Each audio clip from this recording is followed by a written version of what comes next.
journal vous est offert par le FPI, Fonds des promotions de l'industrie, votre partenaire privilégié pour la réussite de vos projets.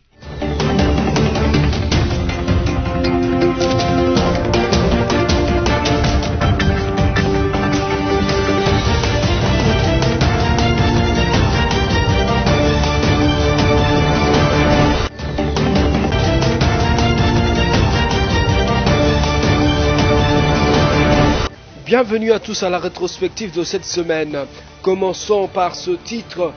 La présidence des Émirats Arabes Unis, en partenaire de la République démocratique du Congo, a fait don aux personnes déplacées et victimes des affres de guerre dans la partie orientale de la République démocratique du Congo. Toujours au cours de cette semaine, la mise en application de la nouvelle grille tarifaire de transport en commun dans la capitale a paralysé l'avant-midi du lundi 13 mars 2023. Et puis l'opération coup de poing initiée par le gouverneur de la ville-province de Kinshasa contre toute construction anarchique a installé ses bulldozers dans la commune de Matete au cours de cette semaine finissante.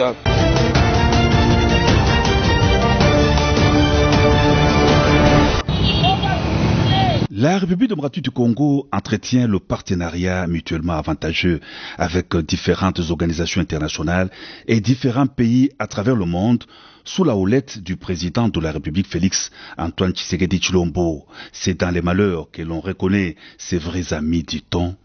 Des partenaires de la RDC volent au secours des populations déplacées de guerre à répétition dans l'est du territoire national.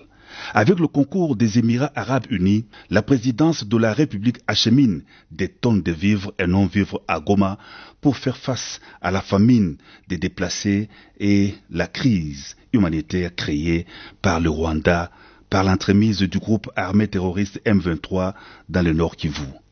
800 tonnes de vivres et non-vivres constituent le premier lot de l'aide humanitaire réceptionné dans les entrepôts à Goma, fruit du partenariat RDC Émirats Arabes Unis. Le président de la République, soucieux de la population, de la situation que sa population connaît ici à l'Est, nous a délégués pour venir livrer les vivres. On les a acheminés et puis on doit les distribuer aux populations déplacées de guerre qui sont ici à l'Est.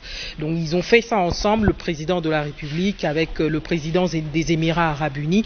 Ensemble, ils ont décidé de donner ces vivres à la population déplacée qui se trouve ici à l'Est. Aussitôt entreposés des sacs de riz, de semoule, de l'huile, de sel et bien d'autres vivres et non-vivres prennent la direction des sites des déplacés à quelques encablures du centre-ville de Goma. À Lushagala, à environ 15 km de la ville, la joie était à son comble pour la population déplacée hébergée sur ces sites dans la misère. Nous sommes contents avec l'aide du président de la République, Félix Antoine Tshisekedi. Vraiment, nous le méritions. Vraiment, ici, les déplacés, tous sont contents, mais nous demandons paix durable. Nous demandons paix durable, puisque ici, vraiment, nos enfants n'étudient pas, nos mamans ne travaillent pas, mais avec Dieu et avec notre président, et nous remercions leurs amis qui donnent cette assistance. Aujourd'hui, j'ai la grande joie. Nous avons beaucoup souffert. Nous n'avions pas à manger. Nous remercions le chef de l'État pour avoir songé à nous envoyer de la nourriture. Que Dieu le bénisse et qu'il intervienne pour la fin de la guerre afin que nous puissions regagner nos maisons. Sur le premier aide qui vient de se manifester dans mon site de Lushagala, parmi les humanitaires, aucune intervention qu'on a déjà fait. Voilà que le gouvernement a songé pour le déplacer, que j'ai au sein des mots n'entité. Loin de toute aide humanitaire, les déplacés de la guerre, d'agression de la RDC par le Rwanda saluent vivement le geste spontané du chef de l'État Félix Antoine Tshisekedi Tshilombo qui les conforte en attendant d'éventuelles aides humanitaires annoncées par des partenaires de la RDC.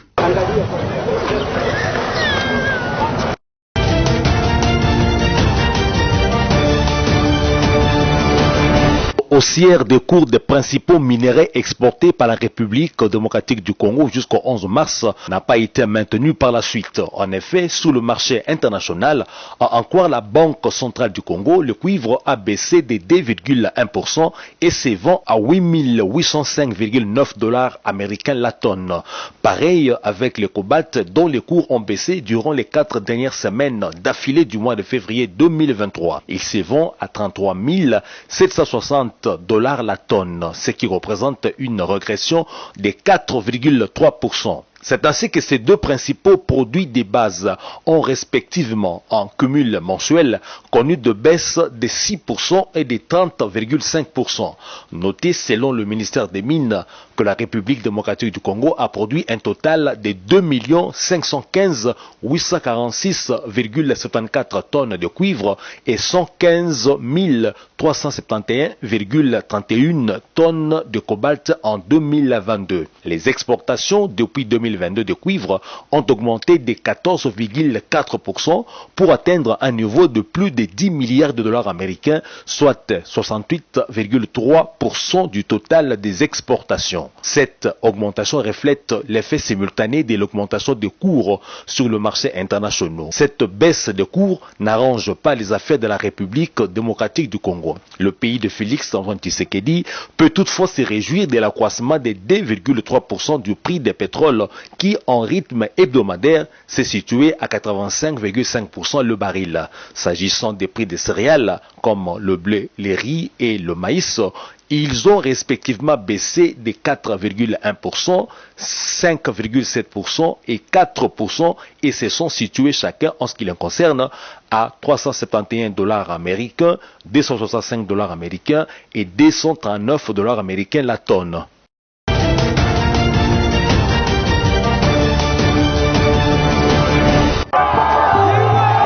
Ici, nous ne sommes pas à Jérusalem, mais plutôt dans la cité de Kipuku, dans les territoires d'Idiofa. C'est l'entrée triomphale de l'honorable président honoraire de l'Assemblée nationale, Obemina Kunjalanjoko, fils du terroir. Un accueil délirant, comme de coutume d'ailleurs, depuis 2006. Toute cette marée humaine en liesse, scandant des chants d'honneur, de reconnaissance et d'espoir à l'égard de son incontestable leader, qui jusque tard dans la soirée attendait communier avec lui, comme vous pouvez le constater. Un seul message, digne d'un chevronné politicien dans sa bouche. La démocratie, la tolérance et le développement. Parti de sa magnifique résidence, construite en pleine brousse de Kipuku, l'homme de Kalaï Ngango Kalaï Technique s'est rendu à la mission catholique Koshibanda dans le secteur de Madimbi. Chemin faisant, chaque village les bloquait pour lui témoigner sa gratitude. Arrivé à Koshibanda, c'est l'évêque d'Idiofa, Monseigneur José Moko, bravant les intempéries et les mauvais états de la route, qui a inauguré l'église catholique de cette mission, construite par l'élu d'Idiofa, honorable Obeminaku.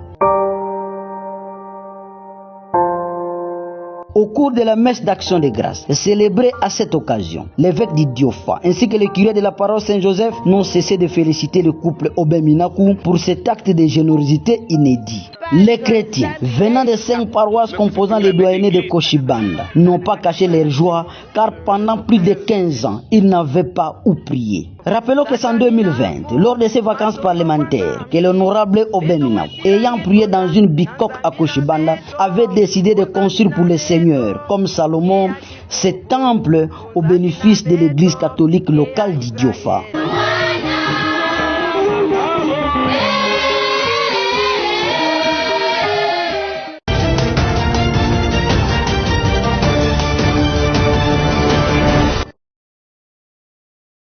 Fin de la mission de la délégation du Conseil de sécurité des Nations Unies en République démocratique du Congo. C'est par la ville de Goma que cette délégation, conduite conjointement par l'ambassadeur de France, Nicolas de Rivière, représentant les pays membres permanents du Conseil de sécurité des Nations Unies, et l'ambassadeur Michel Xavier Bianc, représentant les pays non permanents du Conseil de sécurité, a clôturé sa tournée au pays, parti de Kinshasa, la capitale. Après avoir entendu et touché du doigt la situation sécuritaire et humanitaire alarmante dans l'est de la RDC, les deux ambassadeurs onusiens ont fait le point de leur mission au cours d'une conférence de presse à Goma. Parlant des incursions de l'armée rwandaise sur le territoire congolais aux côtés du groupe terroriste M23, l'ambassadeur de France a indiqué que le dossier est en étude au Conseil de sécurité de l'ONU. C'est clair, c'est-à-dire que la présence du M23 n'est plus à démontrer, elle s'étend, et troisièmement, il est plus à démontrer non plus que le Rwanda soutient le M23. Il est d'autre part clairement établi aussi qu'il y a des incursions de l'armée régulière rwandaise dans le Nord Kivu et que cela aussi est inacceptable. Donc ça fait partie des sujets dont il faut discuter, il faut que ça cesse. Comme je l'ai dit au début, la RDC est un pays souverain qui vit dans des frontières reconnues. Ces frontières doivent être respectées, son intégrité territoriale aussi, et c'est une question dont le Conseil de sécurité est saisi et dont il va continuer de traiter. Nous devons aider la République démocratique du Congo à faire face à la crise humanitaire qui sévit dans l'est du pays, causée par l'exploitation illicite de ses richesses, a souligné l'ambassadeur du Gabon aux Nations Unies. Nous avons eu des témoignages assez effroyables. Les besoins sont immenses alors que le pays connaît 5,7 millions de personnes déplacées.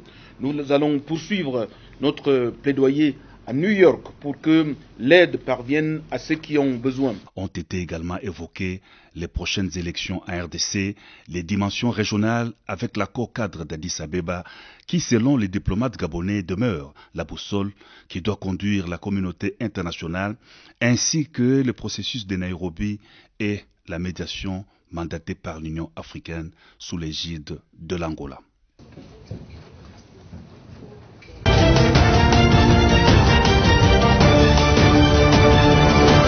S'agissant du processus électoral, je tiens de prime abord à rappeler que les dispositions des articles 70, 103 et 105 de notre Constitution instituent un cycle électoral de 5 ans pour l'élection présidentielle, les élections législatives, sénatoriales et provinciales. En application de ces dispositions, il est prévu l'organisation des élections générales en date du 20 décembre 2023, suivant les calendriers publiés par la CENI. Cette détermination de voir s'organiser dans notre pays des élections inclusives, transparentes, crédibles et apaisées me pousse à inviter chacun d'entre nous à s'y préparer, à y prendre part effectivement, conformément au dit calendrier. C'est dans cette optique que l'Assemblée nationale encourage la CENI de prendre toutes les mesures nécessaires pour atteindre cet objectif.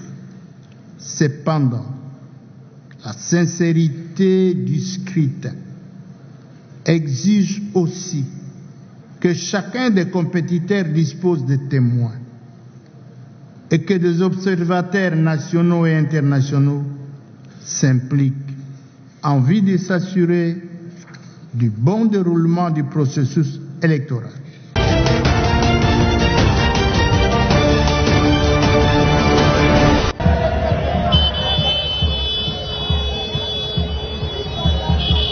Comme annoncé, la plateforme Lamuka a organisé sur l'ensemble du territoire national une marche de protestation pour dire non à l'agression rwandaise sous couvert du M23 dans l'extrême oriental de la République démocratique du Congo. Par exemple, à Kinshasa, plusieurs Kinois se sont réunis autour de Martin Fayulu, coordonnateur de Lamuka, et de l'ancien Premier ministre Matata Mponyo pour protester contre les actions ignobles menées par le Rwanda. Cherubin Okende a été la grande figure du parti Ensemble pour la République. Durant leur procession, les manifestants ne cessent de scander des chansons contre cette agression qui a déjà fait des milliers de victimes. Et cette marche avait pour but d'apporter un soutien aux populations de l'Est victimes de cette agression et de l'insécurité causée par les groupes armés. Selon les organisateurs, il était aussi question de s'opposer à tout projet de balkanisation de la République démocratique du Congo.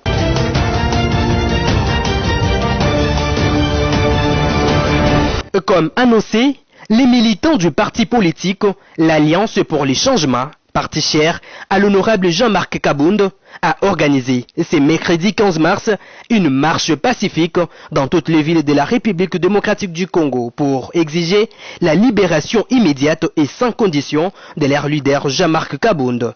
Et cette marche a malheureusement connu du désordre du fait de militants du parti politique Union pour la démocratie et le progrès social qui ont fait irruption dans leur siège national situé sur la 10e rue, l'unité industrielle. Et cette irruption a occasionné troubles et jets réciproques des projectiles avec perte en vies humaines et de blessures.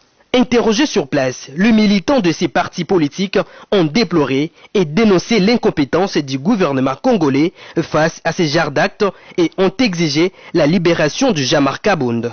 Aujourd'hui, comme convenu, comme informé, nous étions prêts pour marcher. Au sortir de notre siège, nous avons fait face à des cortèges de policiers qui étaient venus ici pour nous assiéger. Alors que nous, on voulait marcher pacifiquement. Moi qui me tiens devant vous, j'ai été tabassé par 6 policiers. Vous me regardez bien, j'ai été tabassé comme un serpent. Tabassé, emporté jusqu'au niveau du parquet Matete. C'est de là qu'on vient d'arriver tout à l'heure là, au niveau du ciel. Tant qu'il n'y a pas la libération sans condition du président Jean-Marc Kabound, nous n'allons pas. Et certainement, dans les 2 semaines qui viennent, nous serons encore dans la rue pour exiger encore une énième. Jean-Marc Kabound est une chose d'esprit, les Alibans, les autres travaillés. On peut parler partir à Jean-Marc Kabound, Yangoyo. Bien armé.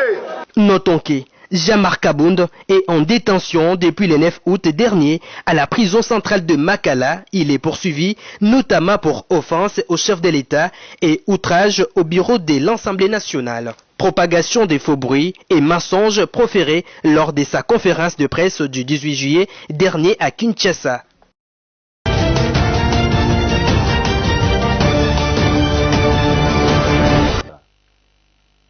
En ce jour, en République démocratique du Congo et plus précisément dans la ville de Mbuji-Mayi, Shérif Nasmi, le directeur général de l'entreprise égyptienne Samcrit, qui exécute les travaux de construction et de modernisation du tronçon des 188 km sur la route nationale numéro 1 reliant les villes de Mbuji-Mayi et Kananga, s'est tout d'abord enquis de l'évolution de travaux des grosses œuvres débutées le 20 février 2023.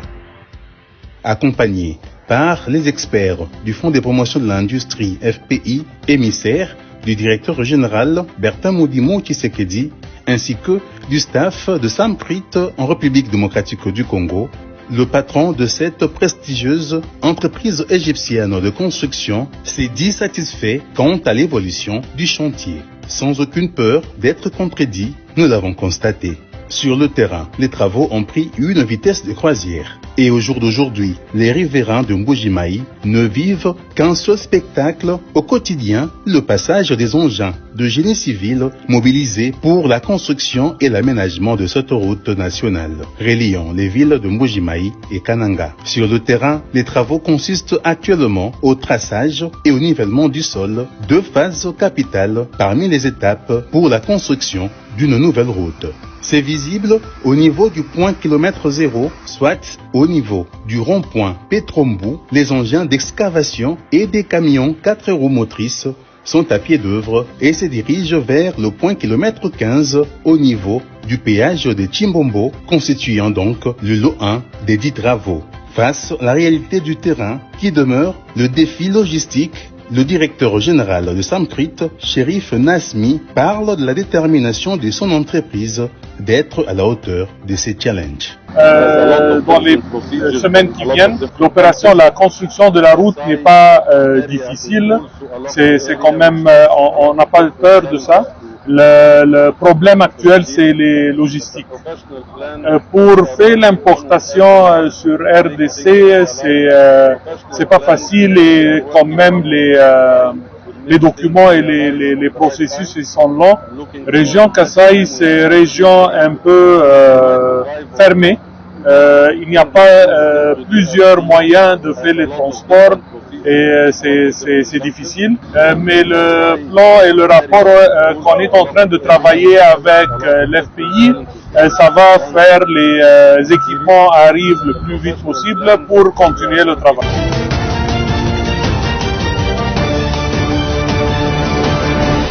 Nous étions là le 10 février 2023 lorsque les premiers panneaux solaires étaient posés sur ces champs photovoltaïques et un mois après, aujourd'hui, nous voici encore de retour sur les lieux. À Tipuka, à une vingtaine de kilomètres de la ville de Mbuji-Mayi, pour constater l'évolution des travaux. Nous sommes, en réalité, les soldats du développement. Cette descente sur le terrain a été voulue par le management du Fonds de promotion de l'industrie FPI, conduit de main de maître par le directeur général Bertin Moudimo Tshisekedi, qui suit de près l'évolution des travaux relatifs à l'implantation de la centrale photovoltaïque de Tipuka, un projet qui s'inscrit dans le cadre du programme présidentiel. Revêtu de l'autorité contractante, François Mpouila Mukendi, directeur au FPI et team leader de ce projet, accompagné des délégués du bureau de contrôle et surveillance de Grand International Group, ne laisse aucun détail inscrit dans le projet échappé à l'œil du FPI, malgré certaines réalités endogènes liées à l'enclavement de cette zone d'implantation du projet. On connaît à ce jour une avancée très significative dans la mise en œuvre de ce projet énergétique devant produire 10 MW pour alimenter la ville de Mbuji-Mayi en énergie électrique la journée, avec une possibilité de produire 5 MW la nuit. Comme vous pouvez le voir dans ces images, la plateforme est déjà revêtue par ces 255 tables réparties en deux blocs, soit 129 tables dans le bloc gauche et 126 tables dans le bloc droit. Et sur les 24 480 panneaux prévus dans ces champs solaires, aujourd'hui, à la mi-mars 2023, soit un mois après la pose du premier panneau, nous avons constaté que près de 6700 panneaux sont déjà installés avec un accompagnement de la main-d'œuvre locale, ce qui fait une moyenne de 27% à ce jour. Nous sommes dans un environnement où nous devrions faire, comme le disait un de nos anciens directeurs, il faut faire les marquages à la culotte. Nous sommes venus pour voir comment le travail a évolué et nous sommes heureux de voir que les structures métalliques qui sont des tables à recevoir les panneaux solaires, toutes les 255 tables ont été construites, mais il va se poser les problèmes de suivi de la stabilité de ces tables avec le béton qui doivent être au pied de chaque table, et c'est le travail auquel ils vont s'atteler.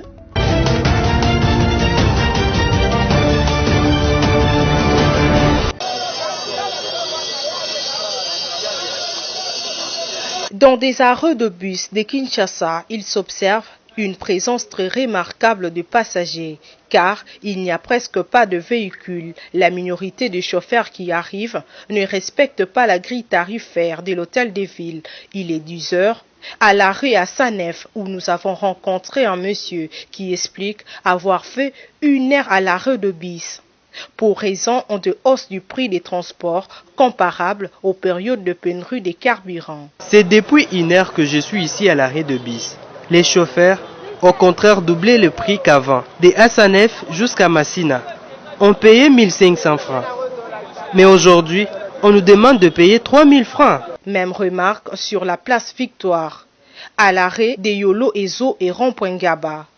Comme vous pouvez le voir, tout s'y monte et en attente d'un véhicule de transport en commun. Un grand monde est aussi observé sur Willery, à l'arrêt de bus en gare centrale et grand marché. Tous en attente d'un moyen de transport.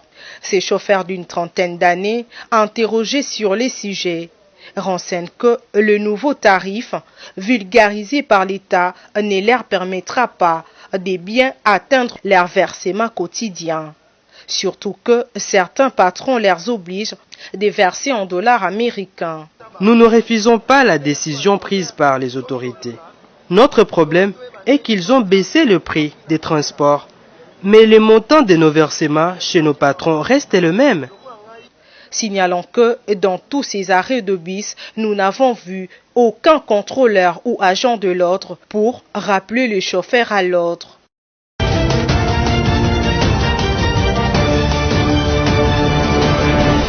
Le non-respect de la nouvelle grille tarifaire par le chauffeur devient une occasion pour le motard, appelé communément Wewa, d'exagérer le prix de course.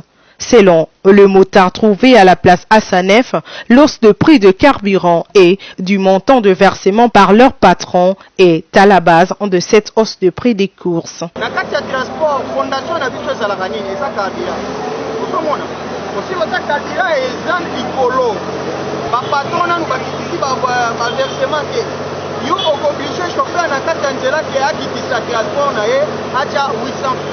Vous préparez un mécanisme pour faciliter que Azwa carburant normal ou est-ce à Azwa versement. On dit que les décisions de coordination directe à la pas parce que il faut pas banana nous carburant. D'abord va banir le carburant, va aller sur le terrain, déplace par maladie va patron. Cette dame, vendeuse de son état, témoigne avoir payé doublement la course ce matin, malgré l'instauration de la nouvelle grille tarifaire par les autorités urbaines de la ville.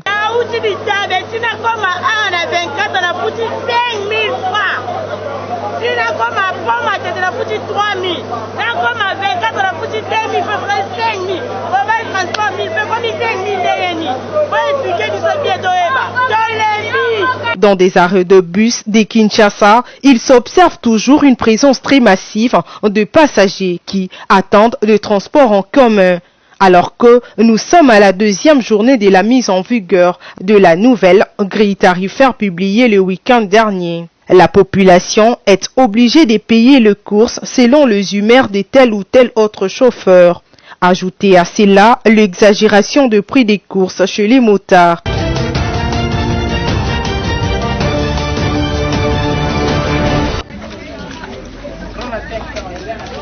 Très réputé comme marché d'épicerie, le petit marché Zigida de Pongabi ne paye pas de mine. Il est, au fait, très mal en point, surtout en cette période de la pluie. Les vendeuses de ces marchés se plaignent de vendre dans de très mauvaises conditions, surtout quand il plaît et que son périmètre devient envahi par les eaux. Les vendeuses sont obligées d'étaler leurs marchandises sur une terre sale et broueuse pendant de longs jours. Manda kalamu batonga kalamu bayema ya kalamu maye zocho lesko biente maye komi ko kende muke tokomi na souffrance a makati ya soki mbune beti maye batu batamula bo normal etate mino moko bomoni kaka nenga maye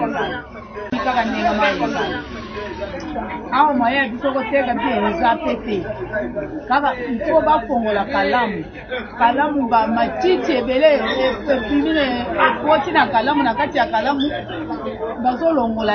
Pourtant, ces femmes sont à encourager vu leurs conditions pour leurs familles respectives.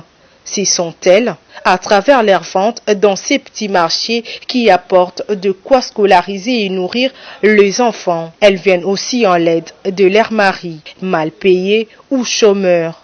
Voilà pourquoi ces vendeuses lancent leurs cris envers la première dame et les femmes leaders politiques, enfin de leur venir en aide ou de plaider pour l'amélioration de leurs conditions de vente, surtout parce que c'est le mois de mars qui est dédié à la femme.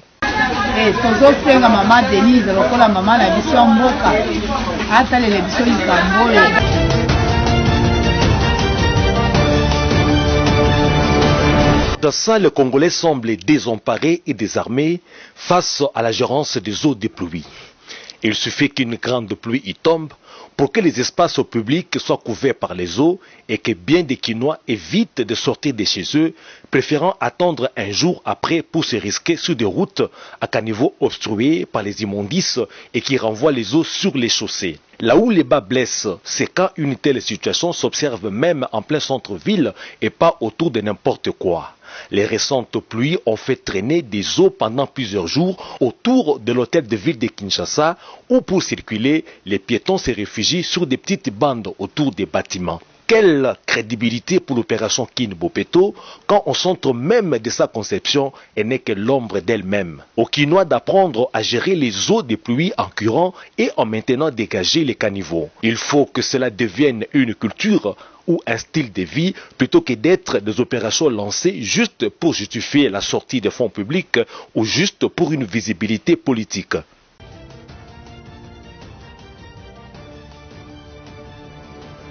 Les vendeurs d'eau conditionnés dans des sachets plastiques communément appelés eau pure, ainsi que d'évacuer les ponts noirs ou décharges pirates des déchets pour assurer l'assainissement de lieux. Présent sur place, le bourgmestre de la commune de Matete et Laetitia Benakabamba, commissaire général en charge de l'environnement et aménagement de la ville. Ensemble, avec la police nationale congolaise et l'équipe de Kinshasa Bopeto, est déterminé à assainir la ville suivant la vision du gouverneur Jean-Tiningo Bilambaka.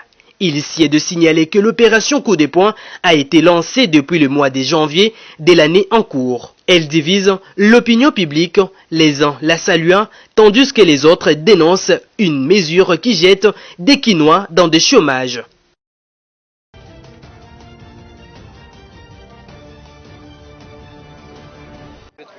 Bon, moi je trouve ça bon. Premièrement, Sotali, il y a trop des inondations. Pour le système de canalisation, nous sommes bouchés. Il y a de petites terrasses là qui passent deux fois par des tunnels. Mais quand quelqu'un construit sur les tunnels, au moins que les a bouchés. Place moi nous étions au Zala, au moins a Tongi déjà parlé. Tout cela, je pense que c'est pas bon. Moi je trouve mieux on nettoyer quand même bon. Malgré le bonheur des uns, fait le malheur des autres, mais on n'a pas de choix. Sécurité Zamakasi, garage ils ont occasionné ma cambébélé.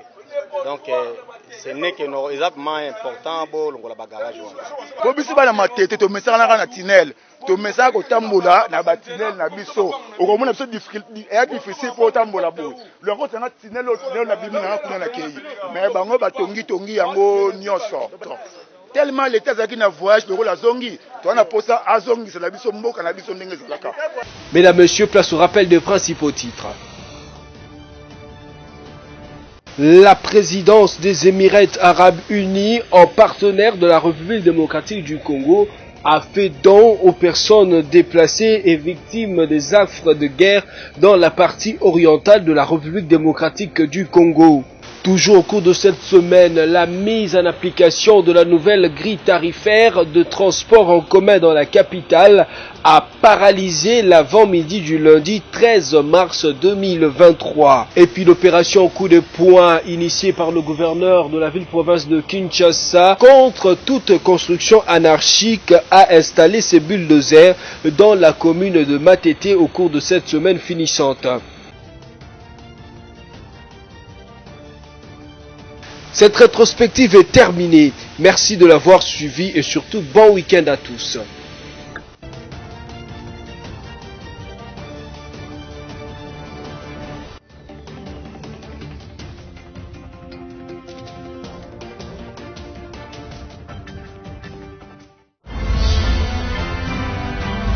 Ce journal vous a été offert par le FPI, Fonds des promotions de l'industrie. Votre partenaire privilégié pour la réussite de vos projets.